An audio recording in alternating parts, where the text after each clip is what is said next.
The 2027 draft class is strong. Everybody knows that. But what I've been noticing is that in everybody's Dynasty League economy, one of the most liquid assets right now is those 2027 first round picks. Now, me personally, I've been telling you guys for quite some time, this first round is going to be absolutely loaded. Take a look at a recent mock draft I did, and you can see a lot of these names here, man, they are heavy hitting, big time name players. So it is going to be a good draft class, but with such a strong draft class and with such a deep quarterback class, and a lot of these quarterbacks, I don't think they necessarily have great rushing floors. They're going to be guys like CJ Carr, where 10 rushing yards a game. So a lot of them are passing quarterbacks, shiny toys that I'm going to be passing on. You're going to have some guys falling all the way down to round two. So we're going to talk about the 2027 draft class and what every single pick is currently worth. Should you be moving on from these assets, accumulating these assets, and what specific scenarios and players you'd be willing to give up and acquire for these picks. So a lot to cover in today's video. So first things first, we got to understand what these currently are valued at in terms of the overall market. So an early first round pick obviously should be treasured the most. The reason we're seeing that this first round pick in 2027 has the most hype is because of a generational player. It's Jeremiah Smith.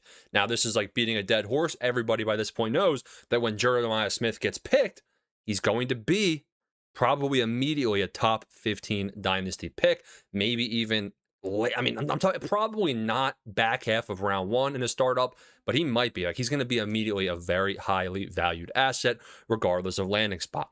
Now, interestingly enough, I'm going to say, guys, I think there is a drop off after that 101. The current 102 in my eyes, who I'd be taking, Arch Manning, sure. We'll see how much mobility he has in Texas this year and if he can play better as a passer, if he elevates his draft class stock. There's always a class he doesn't even declare in 2027. You do have Dante Moore, but my big time number two is actually going to be Cam Coleman. Now, interesting here. Guys, Cam Coleman, to me, his ceiling, like you're hoping that he develops into what George Pickens just did last season. So if we see where these 2027 early firsts are valued, they're valued right on par with George Pickens. Now, assuming you're in a 12-man format, only one team in your league is going to get Jeremiah Smith to begin with. If you're not getting Jeremiah Smith, hell, trade that 27 pick right now for a player that's 25 years old, coming off of a 17-point per game season, and paired with one of the best situations in the league, a fantasy productive quarterback, Dak Prescott, a good offense, and a team that's going to be trailing in a lot of barn burner type games. So I do think George Pickens is one of these players I definitely would be trading those early first round picks for. You know, Ted McMillan, guys, I'd look to actually flip Ted McMillan for a rebuilder's first round pick.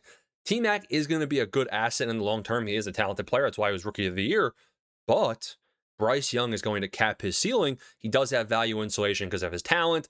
But I'm looking to just re-roll next year. I'd rather have Cam Coleman than Ted McMillan, to be honest. And, you know, it's hard to just go into these top guys and say, hey, you know, you're not going to be able to just trade one first round pick, even if it projects early, for some of these big, heavy hitting names at the top. So it's easier to just say, hey, I would flip Carnell Tate for an early 27 first. I'd rather have Cam Coleman than Carnell Tate straight up. And honestly, Carnell Tate's landing spot is terrible. Cam Coleman could go to the Cardinals, any team, anywhere. And I'd probably prefer the landing spot because they're not going to have a worse quarterback in my eyes than where Cam Ward is this year. Jackson Dart, another name where, hey, I do like Arch Manning. I do like a little bit Dante Moore. But if you're not going to have Jeremiah Smith or Cam Coleman, Jackson Dart or Arch Manning, guys, Jackson Dart has 50 rushing yards a game. Arch Manning isn't doing that in college. So I think Jackson Dart is another guy where I'd really be looking, hey, I need a quarterback. I have a 2027 first. Can we make a deal? Because you can capitalize on how valuable these picks currently are. If we keep scrolling down the board right here, I would also consider trading for some of these assets and see if you can maybe get something on top. But a guy like Chris Olave or Emeka Egbuka, I do really like. Looking back at the board right here, after Cam Coleman, there are only what I would say are upside shots at wide receiver. Bryant Wesco, Ryan Williams is probably one of the bigger upside shots. And then to me, it does drop off of a cliff. Charlie Becker at the 112, Ryan Wingo, and Nick Marsh. A lot of these guys can definitely elevate their draft stock. But when we're looking at the back half of the mid round of round one and early round two, I'm going to be honest, it's deep. They're good upside shots, But would I rather have a 106, a 107, a 108 in terms of wide receiver? Or would I rather have a guy like Chris Olave, Lad McConkey, Chase Brown? The 2027 draft class is very strong in quarterback. It's good at wide receiver up top, and then deep in terms of mediocrity, solid upside shots, not necessarily heavy hitting players, but some of them will hit, and very strong at running back. That's what I want to emphasize here. If you have a mid 2027 first and you are in need of running back help, I probably wouldn't be trading it for a guy like Quinshon Judkins, because it's going to tell you in terms of value. Your 2027 mid first, you could get a guy like Jadarian Price. You could get a guy like Quinshon Judkins. You could get a guy like Travion Henderson. I'm going to be honest. I wouldn't be doing that. If you're in a reload, rebuild, you need running back, you need help, go ahead and acquire these 27 first round picks. It's going to be quarterbacks up top and then Jeremiah Smith and Cam Coleman. So automatically, the first running back probably ain't going in the top 4. Kewan Lacey is a dog. Ahmad Hardy is a dog. And Jaden Bowe has potential as well. These big 3 running backs, I think we could see them going 105, 107, 108. And I think all of these guys have a real chance at good NFL immediacy in terms of making a real impact. And then back in round 2, this year we're taking shots on Nick Singleton, Katron Allen. I think next year looks even better, even deeper. Isaac Brown, you got Mark Fletcher potentially, not to mention Nate Frazier, who I think could actually elevate to a round 1 talent with a very strong season at Georgia. There are some quarterbacks in round 2 available as well with rushing upside. Lenora Sellers, Trinidad Chambliss. These are the guys I'd actually be taking shots at because of their rushing ability. But, we've seen Justin Fields, Anthony Richardson all be busts. Not sure if we're going to see either of these guys actually hit from a real life perspective. Jordan Tyson's interesting. You just took Jordan Tyson 103 probably in your 2026 rookie draft. I'd look to move Tyson just immediately for Chris Olave 1-to-1 or for Emeka Egbuka. But if you can't get that done, would I trade it for a 27 first? Not unless you're sure you're getting Cam Coleman or Jeremiah Smith. Maybe Kewan Lacey if you need that positional need, but I'd still probably hold on for Tyson otherwise. So don't be running after these 27 firsts to pay full price. If you're in a reload rebuild, there's a lot of guys that you can offload. Kenneth Walker, Garrett Wilson. These are 2 guys I'm fading. I would love taking the 27 first. Brock Purdy, that's a good name right there where, Mr. Irrelevant, sure, he's been playing really good. Once McCaffrey leaves, are we going to see, or gets hurt, are we going to see his passing touchdown rate come back down to life? He obviously can't really stay healthy in a full season. I'd rather have a pick in the year of the strong quarterback, which could be a Cam Coleman, Jeremiah Smith, depending on how early that pick's going to be. So I like moving on from Brock Purdy. Zay Flowers is another really good opportunity right here. I think that it's going to be hard to guarantee to hit. Like, you can probably trade Zay Flowers for a mid to late 27 first projected right now. It's probably not going to be a wide receiver on the same caliber as Zay Flowers. I'm just being honest. Ryan Williams, good chance, but again, I really think that you're banking on a Kewan Lacey, Ahmad Hardy being available there at the 106, 107, 108. And I think that would be a good move because if we take a look, Jadarian Price is currently higher value than Zay Flowers, and I like Kewan Lacey and Ahmad Hardy as better prospects than Jadarian Price, who had 4 total catches last year in college. So the middle first round, man, it is a good asset I'm looking to accumulate. If you have these picks, and with how liquid they are, I also really like targeting some of the players up top. But how about some of the guys later on? I'm going to be honest. Brian Thomas Jr. and Rome Odunze, both of these guys have huge upside this year. I think both of these players could definitely rise a lot in these rankings. Rome Odunze had 1,600 yards and 11 touchdowns in his, or maybe 13 touchdowns, a lot of them in his final season with the Huskies. Now, Brian Thomas Jr., he had 1,300 receiving yards and a lot of TDs in his rookie year, and then fell off last year. BTJ could rise all the way to a top 30 dynasty asset with a bounce back, and he has a quarterback in T-Law, and Rome Odunze has real breakout potential. Am I rushing to trade a 27 first for these guys?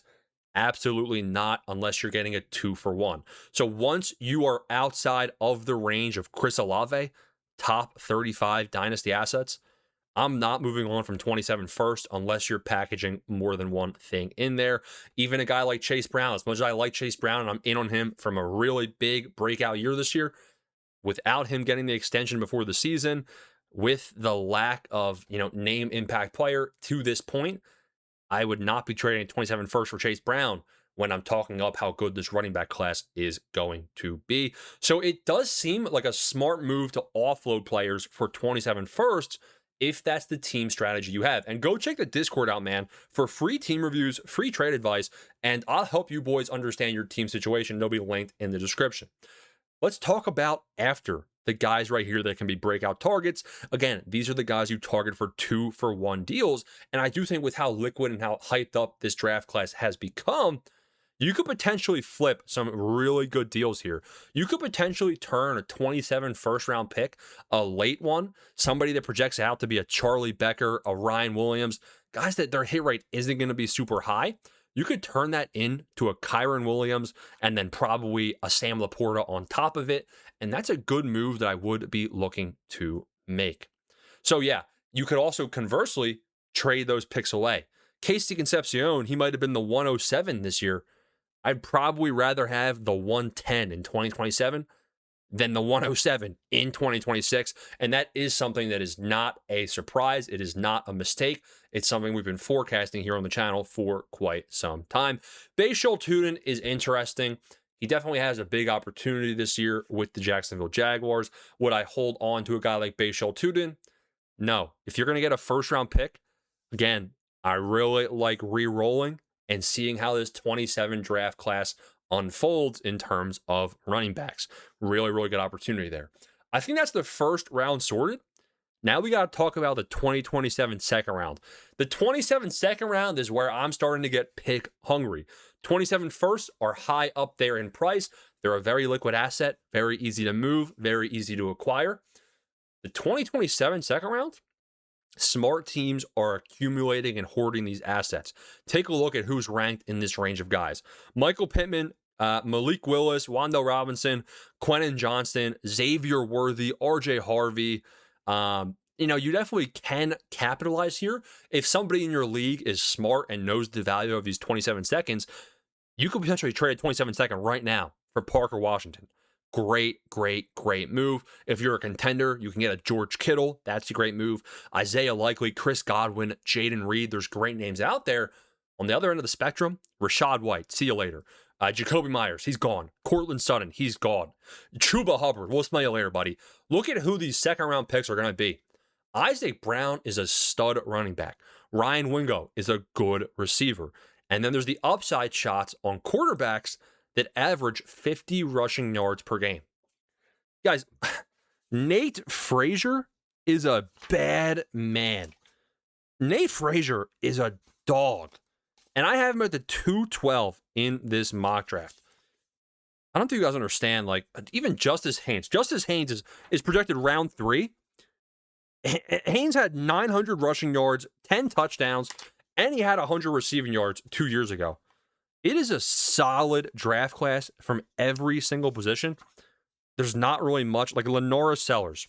Lenora Sellers, not a great passer, but rushing-wise, this guy had 700 rushing yards a season ago. Tight end, Jamari Johnson could be there in round 2. Trades Green, who's 6'10", he's a freak. It's a good draft class. Jaden Bowe could fall to round 2, and then you have somebody that had over 1,000 rushing yards and over 200 receiving yards. The 27 second round is going to be loaded because people are going to be mistakenly taking guys like CJ Carr, guys like Julian Sayin, guys like Dante Moore, quarterbacks that don't have rushing upside. Sure, they might find a role in the league. No, I'm not going to be taking those players. I'm going to let other people be taking Drew Aller while I be taking guys that have real role potential, guys like Nate Frazier, guys like Nick Marsh, guys like Charlie Becker. So the deepness of this class in terms of quarterback is going to actually provide wide receiver and running back values in round 2. So I'm really just recycling the trash off my roster and hoarding those 27 picks as much as I possibly can. Now, I'm not opposed. These picks are a full year out. Go grab your guy. We don't know what those players in 2027 are going to be. We don't know how the board's going to shake up. We don't know if people are going to stay in the era of NIL. It's going to be a good, deep class. I can tell you that right now. But I do know that Parker Washington is a great buy right now. I do know that George Kittle is a good buy right now. Beyond that, there's not really many other people I'm looking to buy. Maybe Isaiah Likely, maybe Chris Godwin is a contender. Rest of these guys look like sell opportunities to go accumulate those picks.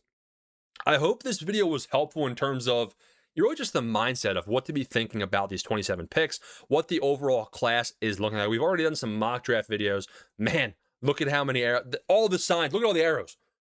All the arrows are pointing to this being a stacked 27 class. I'm looking to trade my 27 first for some of the upper echelon of guys. If you're not getting Jeremiah Smith, go get George Pickens right now. Go think about getting Jackson Dart. Go think about getting Chris Olave. You could also trade your 27 pick right now for a tier of guys that are lower, but you're accumulating two of those assets. Think Kyron Williams and Travis Etienne. Otherwise, I'm fine accumulating 27 first. It's going to be a really good class up top. It's going to be a really good class in the middle, where I think running back values will be prevalent in Amon Hardy, Kawan Lacey. And then late in round 1 and early round 2, there's going to be a teardrop. I'm not going to lie to you and say Charlie Becker's good, Drew Mestamaker's the GOAT. There's going to be potentially Jamar Johnson as a riser. But we're going to see guys that have higher expectations than Antonio Williams, higher expectations than some of the guys that went in round 2 this year. It's going to be a deep class, and I'm trying to get the 27 second round picks at all costs. Hope you guys enjoyed. See you boys in the next one.